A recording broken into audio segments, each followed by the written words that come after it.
next month this is going to get tacked onto our bill. It wasn't the holiday gift Kareem Gurgis was hoping for. On December 27th, he got an email from Enbridge saying his account had been billed incorrectly and he owed more than $1,600 in natural gas he'd used.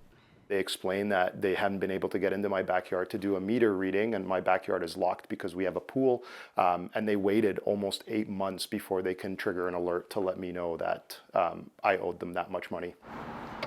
Gurgis said he had no idea just how much gas his new pool heater was using.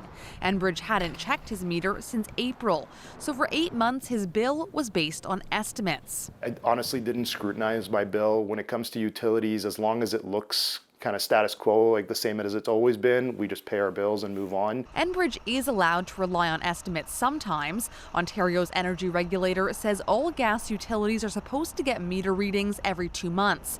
However, for the last several years, the number of Enbridge customers going months on end without an actual reading has been well above that standard. Consumers don't have many consecutive. John Lawford is a consumer advocate. Like making a photocopy of a photocopy, your estimated bills get more and more inaccurate. In 2022, Enbridge was fined $250,000 after a review by the Ontario Energy Board found it wasn't meeting certain customer service standards, including meter readings.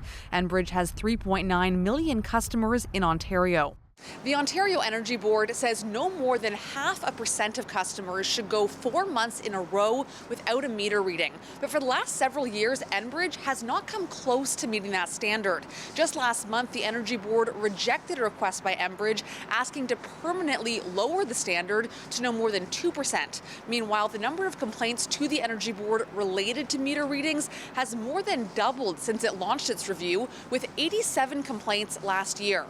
I paid off, I guess, $4,000 there. CBC has spoken with several customers who've gone months without readings and later had bill shock, with catch-up bills ranging from a few $100s to several thousand. I don't know how they do that. Ingrid Rhodsip got a bill for more than $7,000 just over a year ago. This whole thing made things a lot more difficult, not just financially, but also emotionally and mentally. You feel like you're at fault somehow, like you've done something wrong, like you're the bad guy. She now submits her own meter readings each month. That's an option advertised by Enbridge, but which advocates say is no replacement for the company doing its own readings. What happens to the disabled person? What happens to the person who doesn't have access to technology?